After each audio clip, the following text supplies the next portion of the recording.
Magandang umaga po sa ating lahat. Team Hardware is back here. So, ayan, pinapile na po natin itong gawa nila nung kailan ito nyo ginawa dong? Ha? Sa Webes. Merkules. Merkules ito ginagawa. Ngayon ipapile na natin. So, 2 araw lang, no? Ito po ay order ni Kuya Wilson Welcome, no? Ng United States of America. No, doon siya nagtatrabaho, pero yung mga tauhan niya ay yun ang nagpapatakbo dito ng kanyang farm sa Baungon, Bukidnon, no? Sila ang magbabako dito sa mayroon siyang bakahan dito, no? Mayroon siyang bakahan dito sa kanyang farm, ayan, no? So ito yung mga order niya, 240 pieces, no? Thank you so much kay Kuya Wilson Welcome na kasalukuyang na nasa United States of America dahil doon po siya nagtatrabaho, no? Nirahan. Ito po, no? Pwede na makuha ito. Pwede na makuha ito ngayong linggo, even ngayon or bukas. At mayroon pa dito, ayan. So nasa ano po ito, 120 pieces. Ayan, 120 pieces. So, pwede na po makuha yan. Ito yung order niya. Ayan, ito yung order niya, oh. Kuya Wilson Welcome at saka ito pa, no? Ito, maku-curing pa tayo dito ng mga 1 week. 1 week more time pa dito ang curing niya. Okay? No? At sa mga hindi pa nag-follow ng ating Facebook page, no? Follow na po kayo sa ating Facebook page. Jim Hardware ang Kukulamber, ang concrete products, Balulang branch. Jim Hardware ang Kukulamber, ang concrete products, Kanituan branch. Jim Hardware ang Kukulamber, concrete products, Tambo Makasandig branch. So ito po ay ipapile po nila ito. Doon po nila ito ipapile sa kabila, no? At para makapagawa sila ngayong umaga dito, no? So, thank you so much kay Kuya Wilson Welcome. So, ang bintahan po natin dito ay no, semi-special po ito yung ano natin, ginagawa natin. Dahil ang pinapalabas natin dito sa isang sako, sa 6 feet po, ang pinapalabas natin dito ay 8 piraso, no? Sa 6 feet. Ayan. So, sa 7 feet naman, 7 piraso ang pinapalabas natin dito sa 7 feet. At saka sa 8 feet naman, ang pinapalabas natin dito, 6 na piraso sa isang sako. Kaya semi-special po ito yung gawa natin. At talagang kung gusto ninyo, concrete post, na fence concrete post, precast, na matibay, matigas, dito na kayo sa Jim Hardware, Kukulamber, ang concrete products, Kanituan branch. Ayan, so ang dami nating stock ngayon mga idol. Ang stock natin dito sa 6 feet natin ngayon, nasa sobra 1,000, no? Ayan. Sa 7 feet naman, sobra 1,000, no? Yung stock natin dito sa 7 feet at saka 6 feet. Yung 8 feet kasi hindi tayo gumagawa doon ng 8 feet hanggat walang order. So, mid to order po tayo dito sa ating 8 feet. Ayan, so ang dami nating stock ngayon mga idol. Kung makikita ninyo yan, ang dami nating stock ngayon. Okay?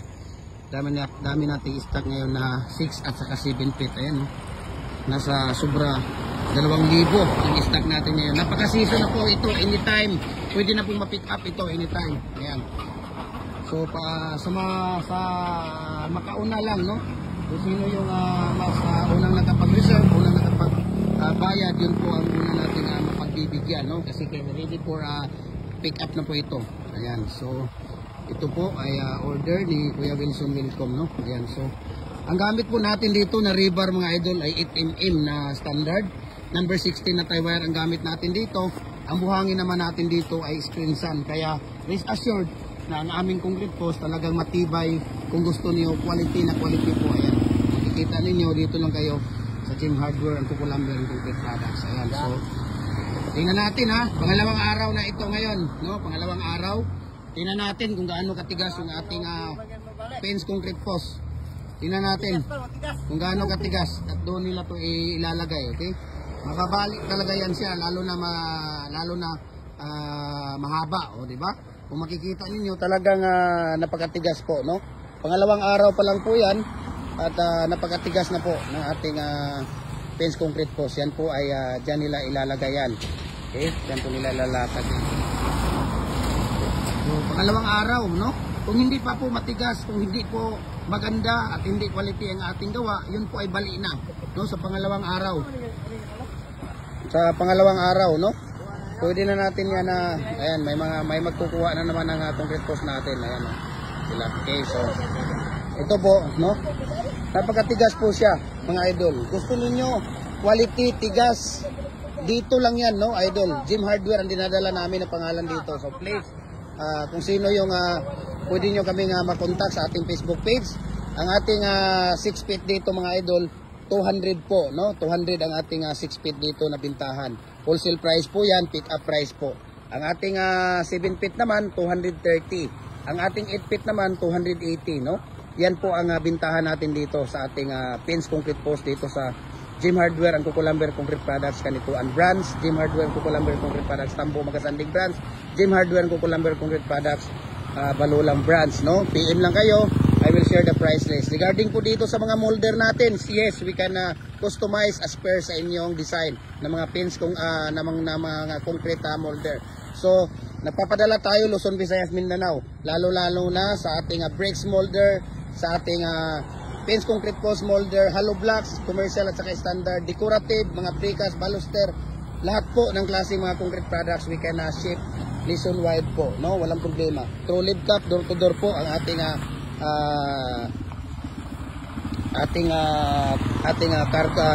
form of delivery natin. Pwede tayo sa sea freight, pwede tayo sa air freight, no? Walang problema. Ayan, PM nyo lang ako at follow kayo sa ating personal Facebook account, Felix Tan Pagikan Jr., sa ating Instagram account, Felix_Pagikan 2000, at saka sa ating YouTube channel, Gym Hardware and Kukulamber and Concrete Products, or Felix Tan Pagikan Jr.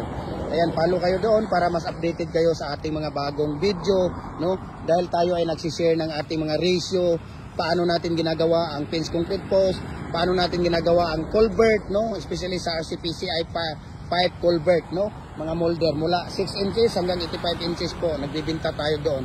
So please, bago tayo mag-proceed ng order ninyo, kailangan po ninyo ng down payment. 50% down payment doon sa mga molder ninyo bago natin umpisahan yung inyong order na mga molder.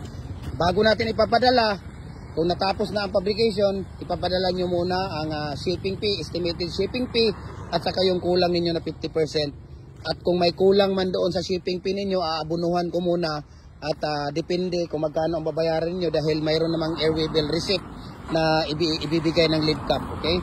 So sila naman doon ang mag-ano dahil hindi nila kukuhanin yung ating pinapadala kung hangga't hindi full paid. Yun po ang company policy po nila, okay? So mag-aabuno muna ako dahil ako talaga estimated ko na talaga yan, no? Kung kahit saang sulok dito sa Pilipinas dahil ang dami na nating pinapadala doon kaya naging pwede na tayo mag-estimate, no? Kung sumobra man yan yung estimated na payment niyo, ibabalik ko sa inyo yan through bank or through GCash or Paymaya. Walang problema po yan. So yun po, ngayong umaga at follow kayo doon sa mga Facebook page natin dahil lagi akong nag-upload, no? Kung hindi ka marunong gumawa ng pins concrete post, manood ka lang ng video. Lahat po ng detalye, lahat po ng details pinapakita po namin. Mula sa rebar, ano ang sukat, anong mga ginagamit namin sa bricks, sa hollow blocks, sa decorative, sa RCPC pipe natin kung paano ginagawa, ratio, buhangin, molasses, cement. Ayan, sinishare na po namin sa inyong lahat. Maraming salamat and God bless po sa ating lahat. Ayan, so mabuhay po tayo. Gym Hardware and Kukulamber po. God bless and more blessings to come.